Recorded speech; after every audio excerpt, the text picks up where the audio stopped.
From Los Angeles, the home of film and television, this is Film Music Live, a webcast featuring outstanding composers, orchestrators, filmmakers, and more from the world of music for film, television, and video games, talking about their work and answering your questions. Film Music Live is sponsored by the Film Music Network and Film Music Institute. And now the host of Film Music Live, Daniel Schweiger.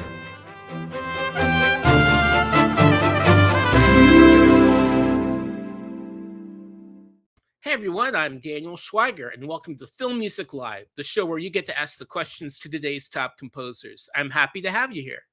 There's no beginning to count the number of Hollywood stunt people who have pulled off their leaps, burns, punches, car crashes, and no small amount of mayhem to the tune of Britain-born composer Dominic Lewis.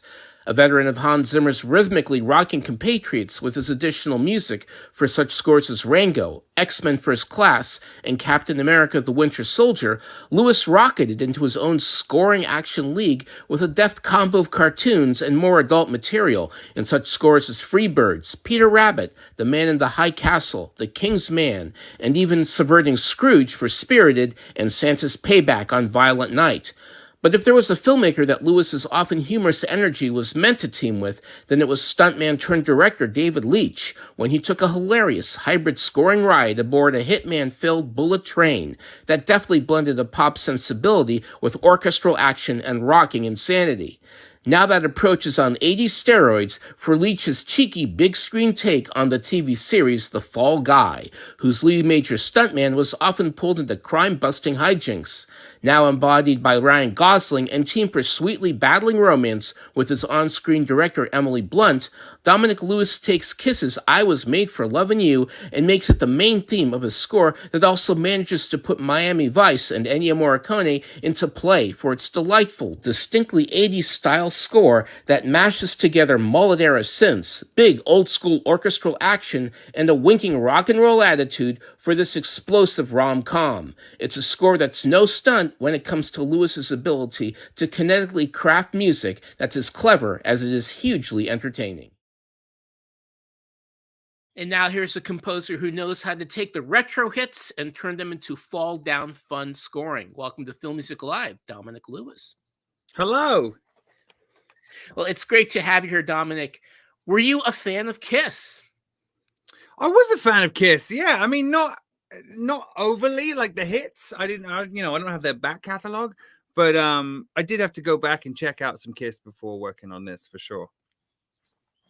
Wow. So how did I Was Made for Loving You become? I mean, I think next to Our Guy, which had the Beatles in it, this is like the coolest adaptation of like a kind of a classic rock group song. How was this deconstructed and scored? Well, we, David and I were on the dub stage of Bullet Train, and I'd read the script, and I Was Made for Loving You was in the script. It was like, the song that happens at the end. And David said to me, what if we made Kiss the musical identity of this movie? And the initial idea was to have Kiss going throughout. So, loads of different Kiss songs. Because he was like, what is the perfect mix of kitsch and cool? And it was Kiss.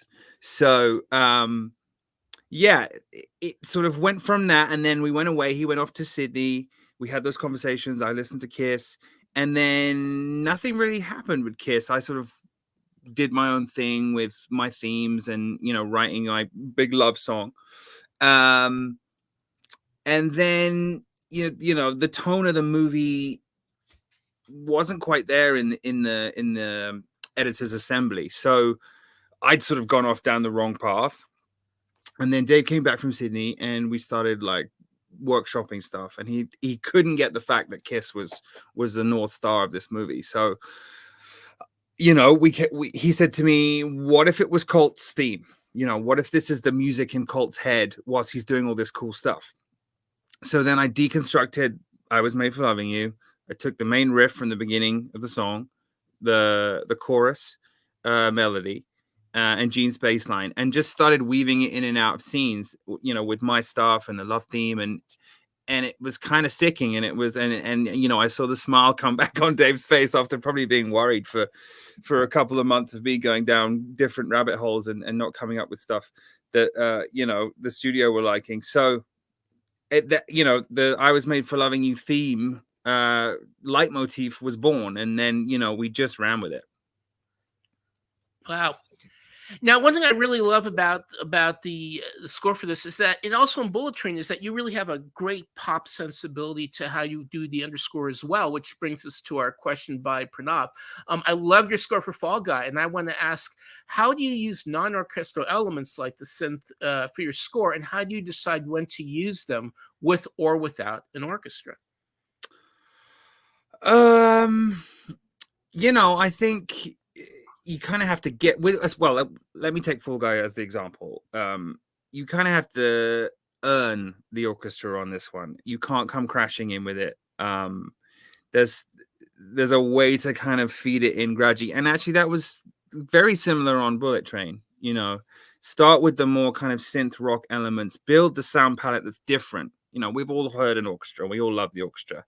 And it's a wonderful icing. It's a wonderful element to any score. But for me personally, I start with the band and the synth elements, and I start there because I always know the orchestras will always work.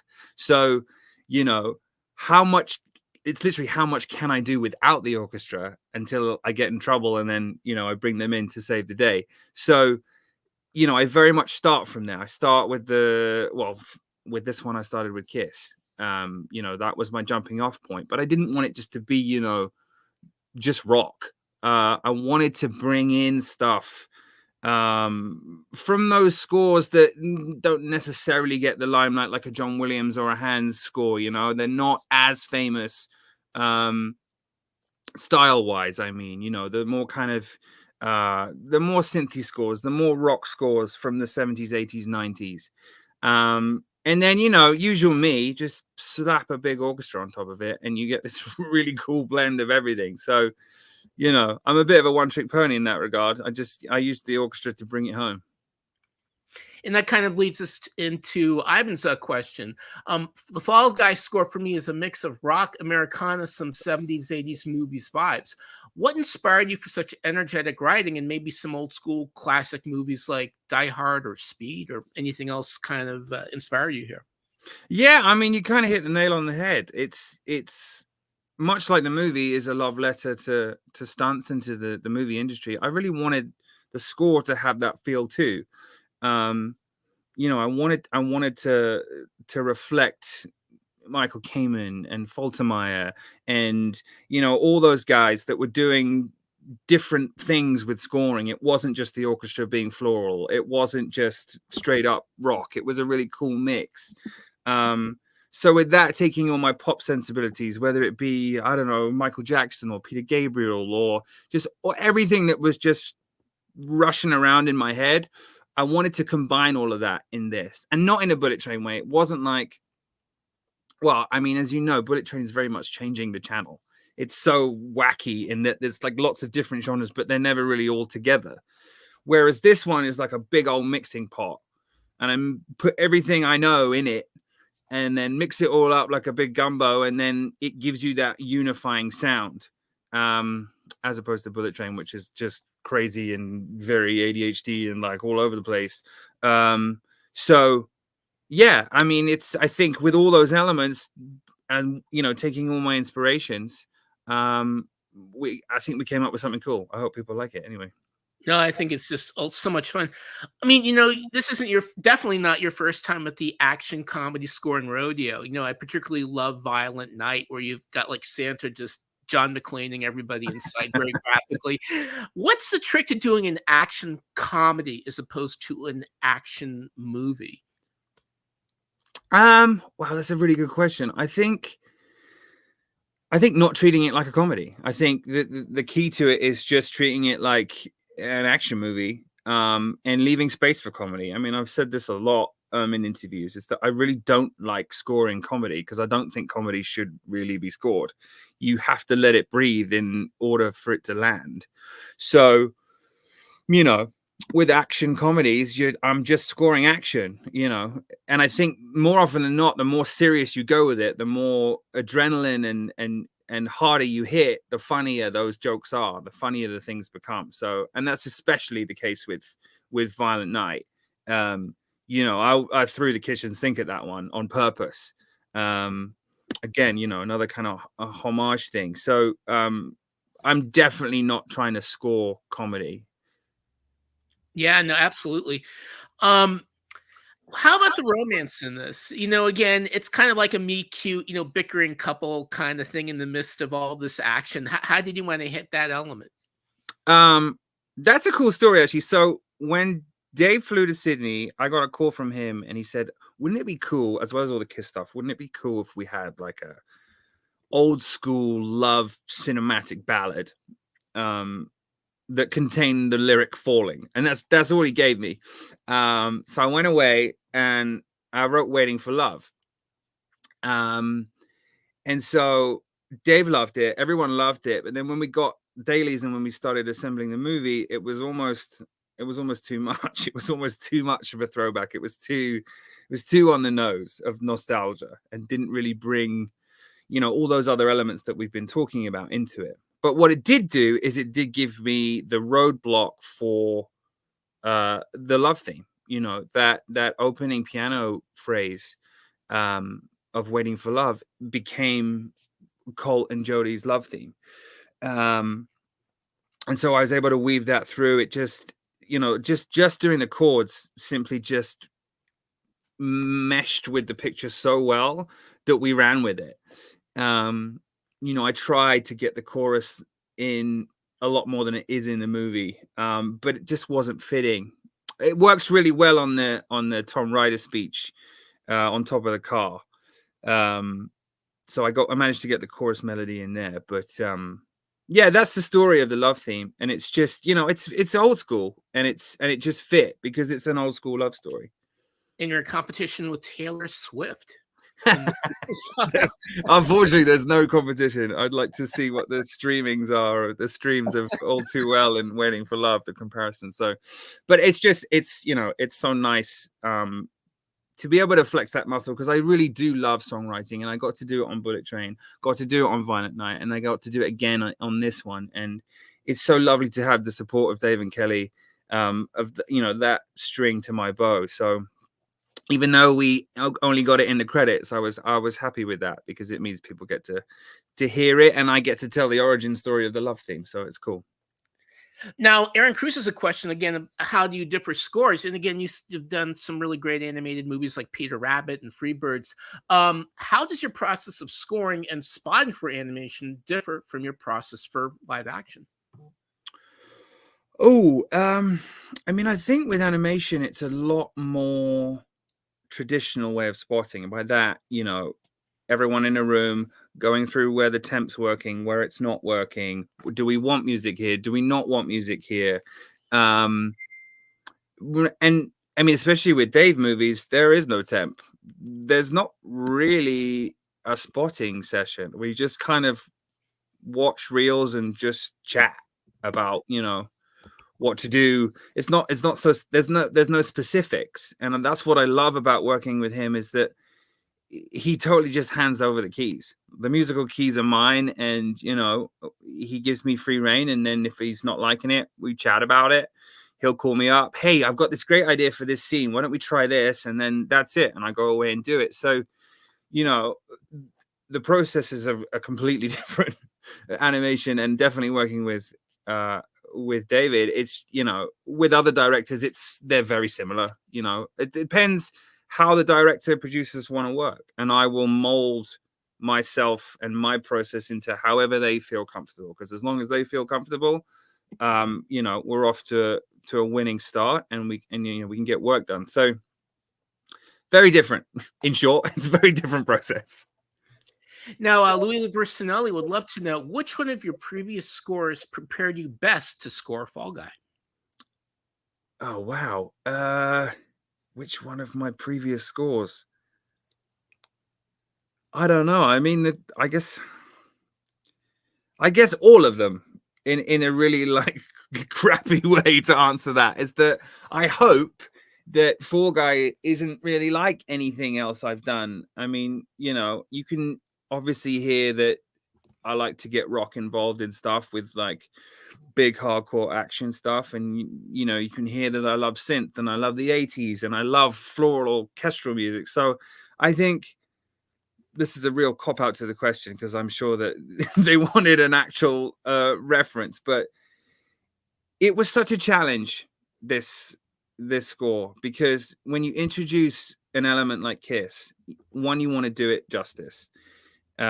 Two, you're kind of like, how do I incorporate this? It's not my material. So you're kind of a little thrown off at first. So it definitely wasn't smooth sailing. So that's why all that experience I've had dealing with difficulties in the past from other scores and getting over that hump, that's the stuff that really prepared me to keep pushing through, keep knowing that, you know, I'm on the right track, keep going. We're going to find somewhere. Dave is an amazing collaborator. We're going to get to a place that all of us love. So I'm sorry to disappoint with no specific reference, because I don't think there is one. But it's just, you know, I was at a point in my career where I have enough experience to undertake a difficult project like this.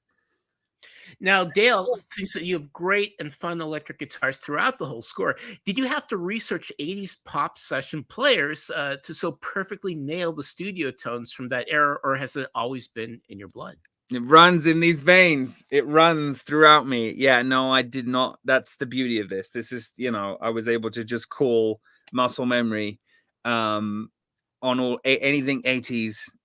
You know, I think I always say to people I was born in the wrong era, because that's my jam. And as I said, you know, I went down that route at first scoring this thing. It was like full on synths and like very 80s. And Dave and Kelly were like, it's not set in the 80s. I don't think we can do that. But yeah, you know, I was in rock bands growing up, and you know, I was born in the 80s, but I was a bit young to appreciate all the music at the time. But now in my older life, most of my vinyl is that. Most of my music collection is 80s music. And, you know, my love for session players, again, I got to use, you know, Dean Parks and Greg Fillinganes and JR on Bullet Train. So, I mean, you know, my orchestrator, Tommy Lawrence, that's pretty much all we do. We send each other videos of 80s session players all the time. Well, big thanks to Backlot Music for providing us with some awesome download promos. So send in your questions to Dominic. You know, mea culpa, I did the liner notes for Richard Band's score to Metal Storm. And this movie is like, if Metal Storm had an $80 million budget, this is what it would be. I predict a run on Metal Storm after this film. Did you watch Metal Storm? And how did you want to score the Metal Storm part of The Fall Guy?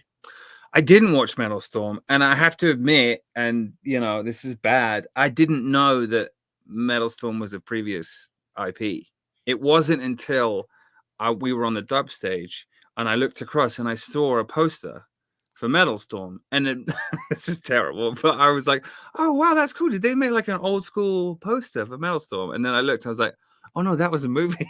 So that's really bad that I didn't know that, but I think that actually helped, because I get asked this question a lot. I get asked, did you go back and watch The Fall Guy? Did you go back and watch Metal Storm in this case? And I don't tend to do that, because, you know, a lot of that stuff is great, and a lot of it has earworms and stuff that I didn't want to permeate into our version of it. So, you know, I just wanted to bring something different to Metal Storm. You know, it's like they joke in the movie, it's heavy metal crossed with like this epic science fiction thing, and that's what I was trying to do. I wasn't trying to get too deep with it. You know, it's the movie within the movie. So what it does have is it does have the themes, my main Fall Guy theme, and other love themes integrated into it. So yeah, no, I didn't go back and watch Metal Storm. I will now though. No, you must. It's essential viewing. Now one whole track on the album that is from a sequence that is not in the film. Tell us about that. Yeah, so I think it eventually ended up in the outtakes of when eventually that comes out.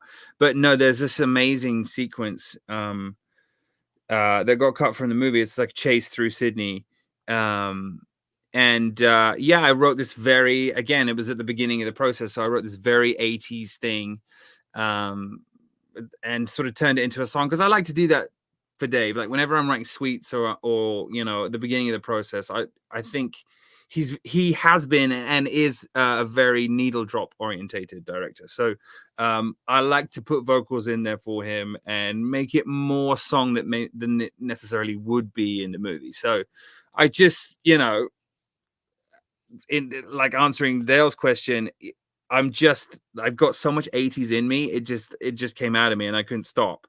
And yeah, it got cut.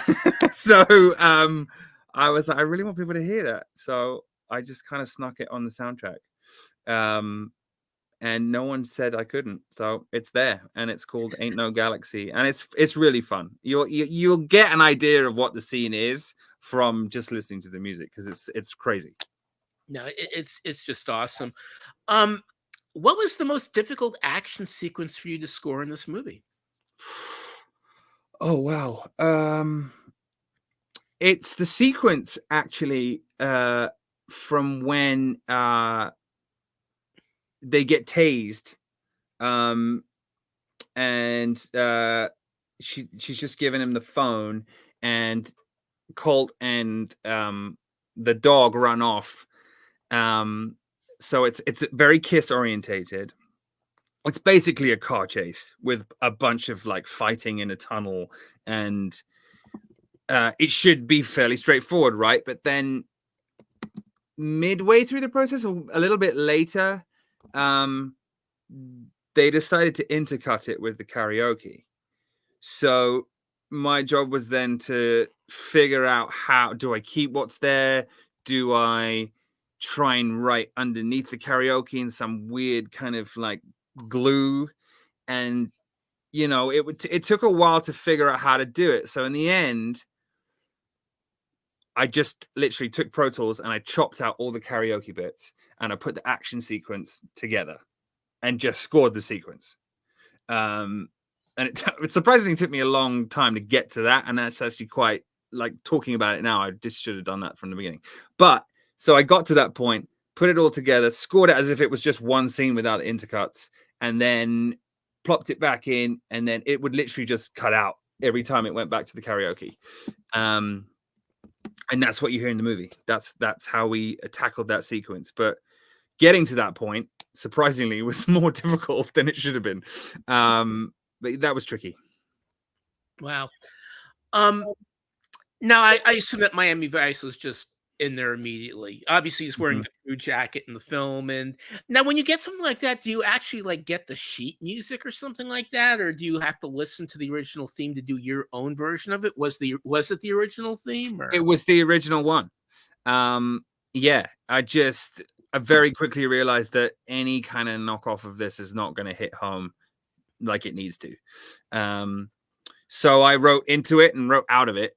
And yeah, as you say, it was in from the beginning. I mean, you know, that with that stunt and that jacket, Dave was like, don't touch this. This is going to be Miami Vice. Like, we need to write in and out of it. So luckily for me, I didn't have to recreate that amazing piece of music. But I did kind of take elements like, you know, I took inspiration from drums and synths and kind of fed them either side. Like, so it was a bit more of a crossfade than just like Fall Guys score, Miami Vice, back to Fall Guys score. I was trying to permeate both sides, so it felt like a homogenous thing.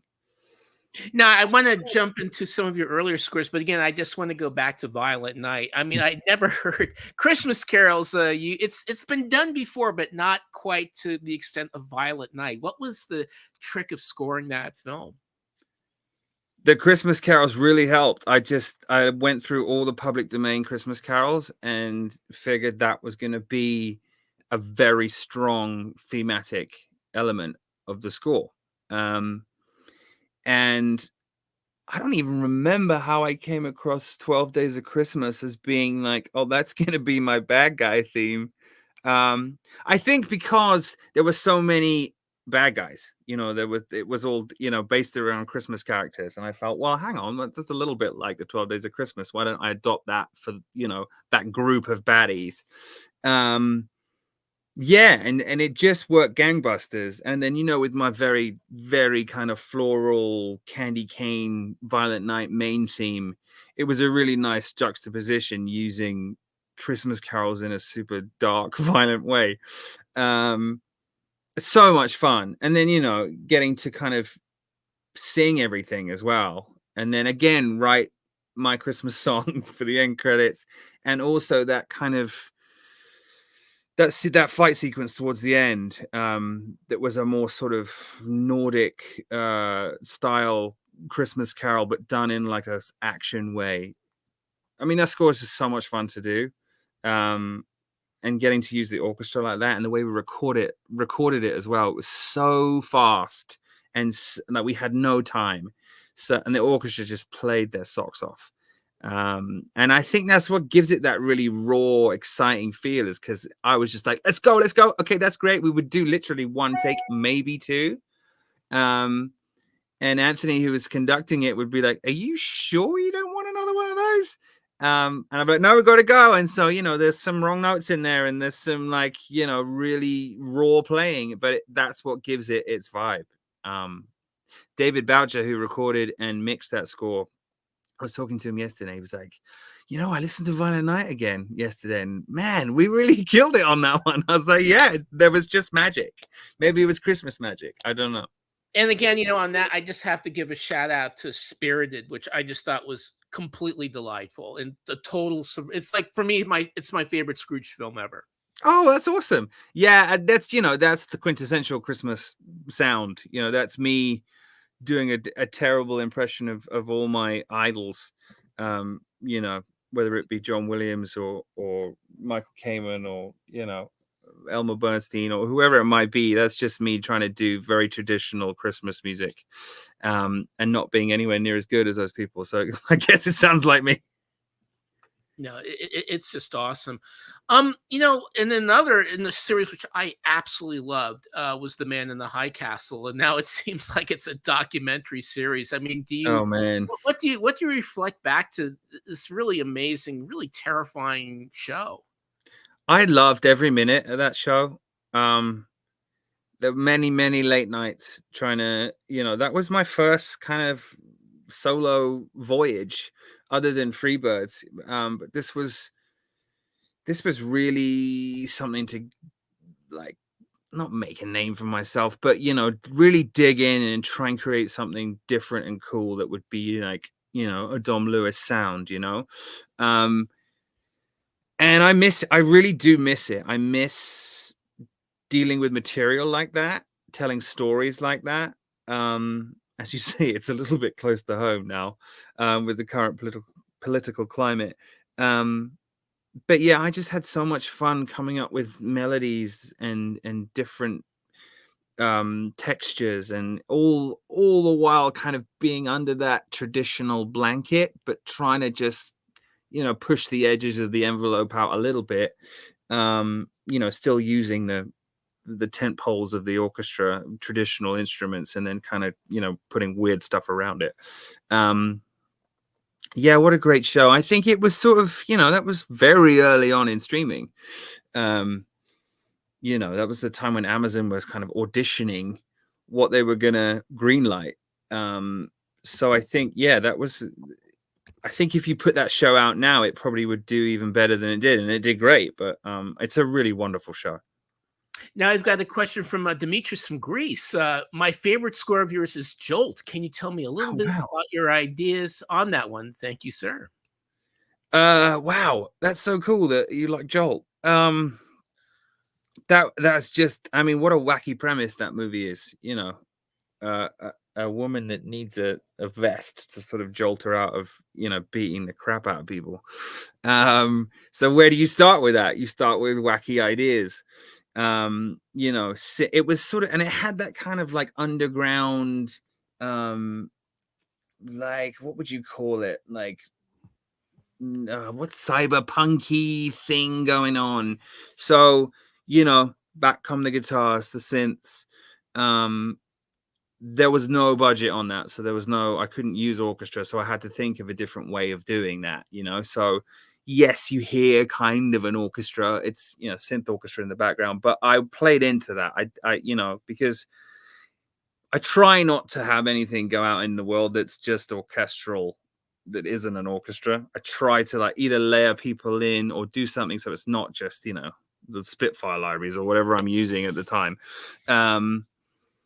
So yeah, it was just me mucking around on the synth to begin with, and then just adding layers and going, oh, I think that bit's done, and just playing around and trying to make it cool, trying to make it have energy and adrenaline.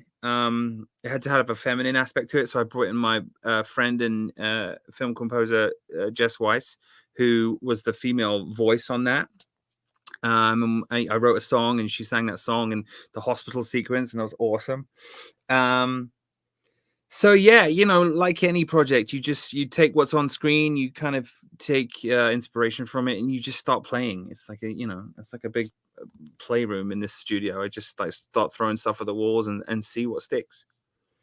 Now, there's a really terrific documentary about Hans that's on Netflix now, and I think you could call you third generation of people who've kind of come through that school. Mm-hmm. What do you think the key to success is for coming through that school to getting your own movies? Oh wow, would I be third generation? I guess I would be. Yeah. I don't know. I really don't know. I can't put my finger on it. I think there's so much more to being a film composer than, and I believe Hans literally just said, I swear I heard him say this very recently.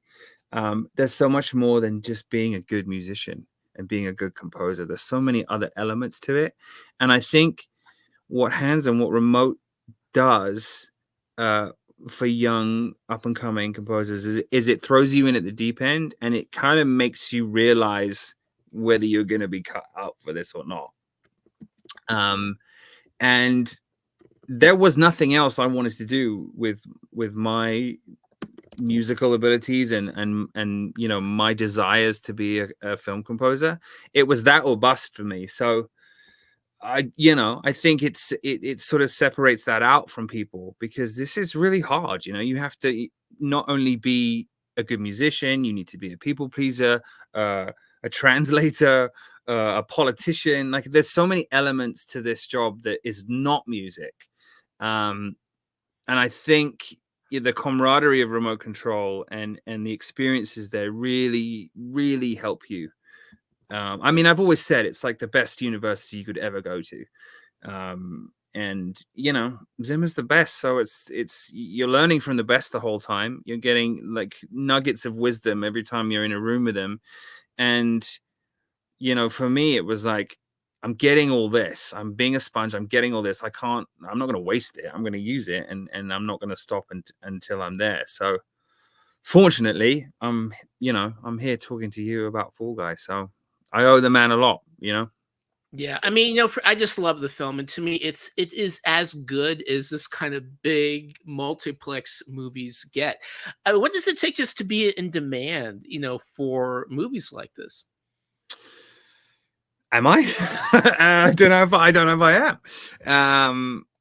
I mean, the good thing is I am pretty sure I'm in demand from David and Kelly, and that's how I would love things to stay, because those guys took a chance on me with Bullet Train, and we just, it was a spark. We just got on straight away. The process, the collaboration, the friendship, the support, the trust. So I'm not sure whether I'm in demand from other people, but as long as they still want me to do their movies, then I'm happy to work with those wonderful people for the rest of my career. So I don't know if that answers your question, but the canvas that they bring, the giving me the keys, giving me free reign, I think that has allowed me to show my personality in action movies. Whereas with some other movies, you kind of do have to kind of paint by numbers a little bit, just because that's the kind of movies they are. But Dave and Kelly make awesome, gonzo, out there, different, huge movies, and how could you not love that? as a young composer trying to make your name. So it's awesome that I'm in this position. Yeah, again, I just hopefully you guys will be jamming forever. Obviously, big point of the film is to get a long deserved Oscar for stunt teams. With that mission in mind, how do you think your music in this film particularly captures the kineticism of doing a stunt? Whoa. I don't know. I was trying to get the adrenaline. I was trying to get the heart thumping and, people's feet tapping and the anxiety, but also the thrill and then at the end in the credits, we wrote a song for the stunt community called Unsung Heroes that Dave and I wrote together. So I don't know if I was specifically scoring stunts, but I think the point is that stunts and stunt people have been part of cinema from the very beginning. Chaplin, Keaton, Lloyd, like they were all stuntmen, and you don't have movies without stunt people. So I love the message of this movie. I love that it got made. I love that Dave, of all people, having been a stuntman, stunt coordinator, now director, is at the helm of this. And that's why it's such a wonderful love letter to the stunt community, I think. Well, it is one exciting Valentine. Dominic, I just want to thank you so much for joining us at Film Music Live, and I want you all to watch The Fall Guy in theaters with Dominic's score on Backlot Music. A big thanks to Nikki and Quinn at Backlot Music, Jana and Alex at Rhapsody PR, our producer Dale Turner, and graphic designer Mark Banning. And I'll see you next on Film Music Live on Monday, May 13th at 1 p.m. as John Paisano rules the kingdom of the Planet of the Apes. See you then.